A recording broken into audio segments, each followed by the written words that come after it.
মুসলমান আজকে ইসলাম পেয়েছে, অথচ ইসলাম কোথায় থেকে এসেছে, ইসলাম কিভাবে এসেছে? আজকে দেখো এই স্বাধীন রাষ্ট্রে আমরা স্বাধীনভাবে কথা বলতে পারি না। এই গণতন্ত্রের রাষ্ট্রে আমরা আমাদের অধিকার নিয়ে চলতে পারি না। কারণ একটাই, এই বাংলাদেশ নাস্তিকদের কারণে এই বাংলা স্বাধীন হয় নাই। এই বাংলাদেশ ইহুদিদের কারণে স্বাধীন হয় নাই। আজকে আমরা লক্ষ্য করলে দেখতে পাই এই বাংলাদেশের ভিতরে ইহুদিদের দালাল, নাস্তিকদের দালাল, ইহুদি প্রেমিকদের চক্র এই বাংলাদেশে ঢুকে গেছে মুসলমানদেরকে ধ্বংস করার জন্য, মুসলমানদের ঐতিহ্য ধ্বংস করে দেওয়ার জন্য, এই স্বাধীন রাষ্ট্র ভূমিকে চিনে নেওয়ার জন্য তারা পায়তারা করতেছে। ঠিক না বেঠে? এই জন্য আমাদের সতর্ক দৃষ্টি রাখতে হবে। আসলে মুসলমান ঐতিহ্য ভুলে যায়। মুসলমান তো অমরের সৈনিক, মুসলমান তো আবু বকরের সৈনিক, মুসলমান তো আলীর সৈনিক। মুসলমান মার খেতেও জানে, মার দিতেও জানে, মুসলমান অস্ত্র রাখতেও জানে, অস্ত্র ধরতেও জানে। যদি মুসলমান অস্ত্র ধরে ফেলে আর রাখতে জানে না, একেবারে বিজয় করে গড়ে ফিরতে জানে। ঠিক না বেঠে?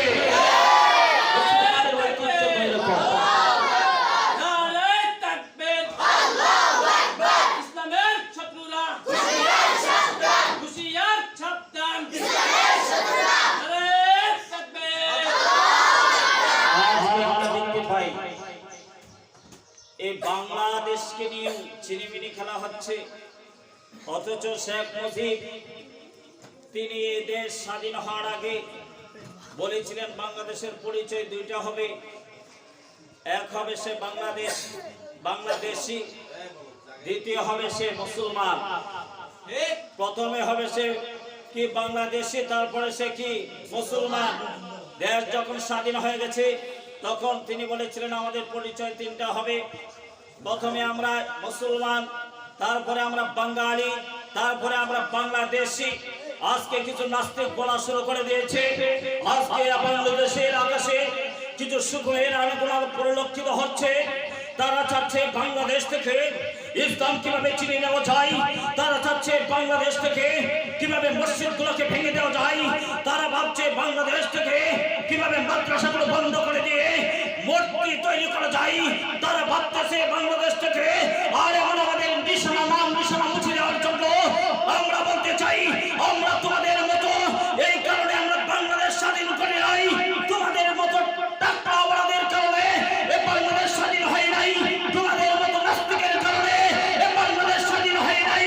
এই বাংলাদেশ স্বাধীন হয়েছে তোমার আমার মা বোনদের রক্তের বিনিময়। আমরাও তাদের হাতে হাত রেখে বলতে চাই যদি আরেকটা স্বাধীন হতে চাই, আরেকটা যুদ্ধ করার প্রয়োজন হয়, আমরা মুসলমান যুদ্ধ করতে প্রস্তুত আছি।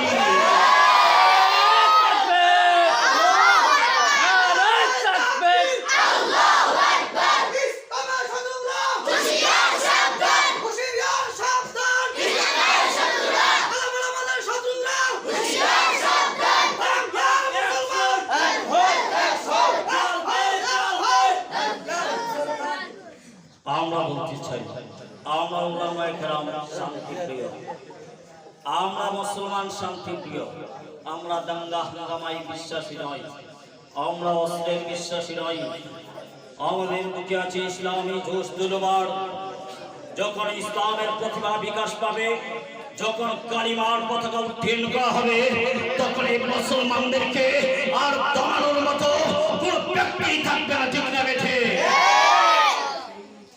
মুসলমান রক্ত দিতে জানে, রক্ত নিতেও জানে, এটাই আমাদের ইতিহাস। কিন্তু আমরা আগে বাগে কাহারো রক্ত নেওয়ার চেষ্টাও করি না এবং ঝগড়ায় লিপ্ত হই না। আজকে বাংলাদেশের ভিতরে আজ থেকে নয়, শুধু বহুদিন আগ থেকে বাংলাদেশের ভিতরে পায়তারা চলছিল। বাংলাদেশের একজন ক্ষমতাশীল ব্যক্তি বলেছিল হজ থাকবে না। আজকে দেখা যায় ইসলামে ঠিকই হজ আছে, কিন্তু নাই শুধু লতিফ সিদ্দিকী। ঠিক না বেঠে? একদিন বলেছিলেন মাদ্রাসাগুলো থাকবে না, ইসলাম মাদ্রাসা থাকবে না, কিন্তু আজকে আমরা পরিলক্ষিত হচ্ছে মাদ্রাসা টিকে আছে, কিন্তু সুরঞ্জিত বাবু টিকে নাই, ঠিক না বেঠে? একদিনে বাংলার জমিনে এটাও আওয়াজ হয়েছিল, দাড়িওয়ালা থাকবে না, টুপিওয়ালা থাকবে না। আজকে আমরা বলতে চাই, এ বাংলার জমিনে দাড়িওয়ালাও আছে, টুপিওয়ালাও আছে, তোমার মতো বেশ্যা তসলিমা নাসরিন নাই, ঠিক না বেঠে? এ বাংলার জমিনে মাদ্রাসা থাকবে না, মসজিদ থাকবে না, বইয়ের ভিতরে ইসলামী কোনো শিক্ষা থাকবে না। এটা নিয়েও কিন্তু বাংলার ভিতরে আলোচনা হচ্ছিল, লেখালেখি হচ্ছিল। আজকে আমরা বলতে চাই, ইসলামও আছে বইয়ের ভিতরে, এ মুসলমানও আছে, মাদ্রাসাও আছে, তোমার মতো কবি শামসুর রহমান নাই, ঠিক না বেঠে? একবার জোরে শুনে বলি, ঠিক না বেঠে?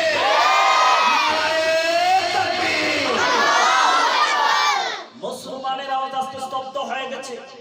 এই জন্য নাস্তিক মুরতাদরা বলতেছে মুসলমানের আওয়াজ নিম্ন হয়ে গেছে। দেখো না, উলামায়ে কেরামকে, শত শত উলামায়ে কেরামকে কারাবদ্ধ করা হয়েছে, অন্ধকার জেলখানায় নিমজ্জিত করা হয়েছে। আলেমদের কোনো বক্তব্য নাই, আলেমদের কোনো ঐক্যতা নাই, আলেমদের কোনো ক্ষমতাই নাই। আজকে ক্ষমতাগুলোকে চিনিয়ে নেওয়া হয়েছে। কারণ কি? আমরা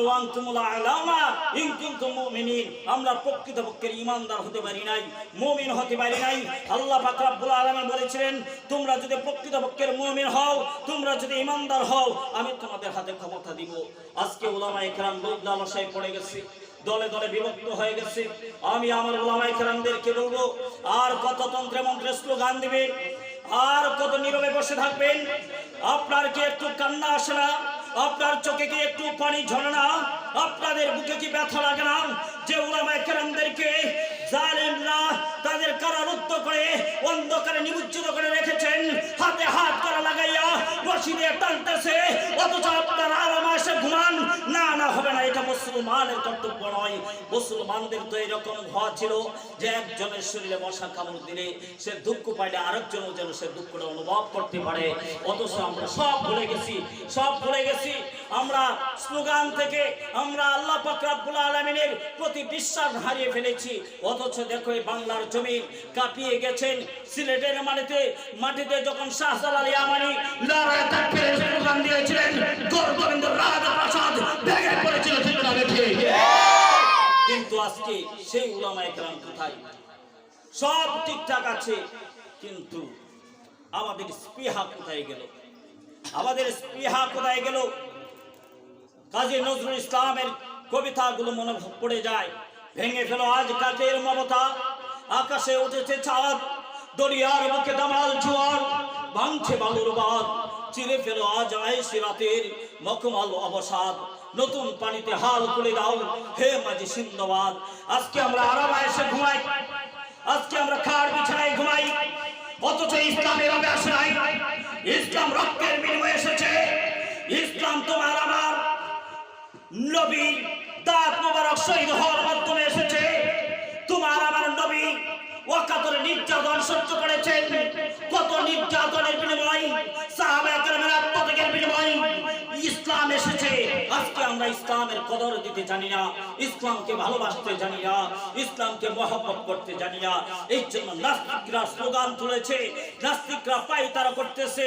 এই জমিনে ইসলাম থাকবে না, ইসলামকে মোচন করে দেবে। কিছু মুনাফিক তৈরি হয়ে গেছে। কিছুদিন আগেও তোমরা দেখেছো সরকারের একজন প্রতিমন্ত্রী হয়ে সে স্লোগান তুলেছিল, রাষ্ট্র ধর্ম ইসলাম হতে পারে না। এই চরমনাইওয়ালারা, অমুকওয়ালারা, এগুলার টাইম নাই। অথচ আমরা বলতে চাই, ইসলাম ঠিক হয়ে আছে, সংবিধানে ইসলাম আছে, থাকবে এবং ছিল, থাকবে ইনশাআল্লাহ। তুমি স্বস্থানে টাকলা মুরাদ নাই, ঠিক না বেঠে? এই জন্য বলতে চাই, ইসলামকে নিয়ে কেউ মারামারি করবেন না। কারণ ইসলাম এমন একটা জিনিস, ইসলাম এমন একটা মুসলমানদের ধর্ম, जुनाती खुद राह गैरों के हाथ बन गया किया मजूरती जिसने मुर्दू को मसीहा कर दिया। যে ওমর নবীজির বিরুদ্ধে তরবারি তুলেছিল, যে ওমরের দিন ছিল মরা দিন, যে অমর ইসলাম গ্রহণ করার পরে সে তার হাতে এখন শত শত মানুষ হেদায়েত প্রাপ্ত হয়। আর ইসলাম এটাই জিহাদ মাযহাব, যে যেটা বুঝে সেটাই বুঝে মেরে কেটে হত্যা করে আগুনে জ্বালাইয়াও ইসলাম থেকে আমাদেরকে সরাইতে পারবে না, ঠিক না বেঠে? এই জন্য আমাদের সেভাবে গড়ে উঠতে হবে। এই 16ই ডিসেম্বরকে আমাদের কদর করতে হবে। এই 16ই ডিসেম্বরে আমাদের জন্য এই রাষ্ট্রকে, ইসলাম এই রাষ্ট্র ভূমিকে স্বাধীন করার জন্য যারা নিজেদের জীবনকে বিলীন করে গিয়েছেন, যারা নিজেদের রক্তকে, তাজা রক্তকে ঢেলে দিয়ে আমাদের জন্য স্বাধীন করে গেছেন, তাদের জন্য আমাদের দোয়া করতে হবে, তাদের জন্য আমাদের অহংকার করতে হবে। তারা আমাদের জন্য এ বাংলাদেশকে স্বাধীন করে গেছেন। সেই শেখ মুজিবুরেরও অবদান আছে। 1971 সালে 7 মার্চের ভাষণে তিনি যখন ভাষণ দিয়েছিলেন, আর ঘরে বসে থাকার সময় নাই, আর ঘরে বসে থাকার সময় নাই, এবারের সংগ্রাম মুক্তির সংগ্রাম, এবারের সংগ্রাম স্বাধীনতার সংগ্রাম, ঠিক না বেঠে? আমরা বলতে চাই এবারের সংগ্রাম নাস্তিক খেলার সংগ্রাম, ঠিক না বেঠে? এবারের সংগ্রাম উলামা বিদ্বেষীদের সংগ্রাম, ঠিক না বেঠে? এবারের সংগ্রাম মসজিদ মাদ্রাসা নিয়ে যারা চক্রান্ত করতেছে তাদের বিরুদ্ধে আমাদের সংগ্রাম, ঠিক না বেঠে?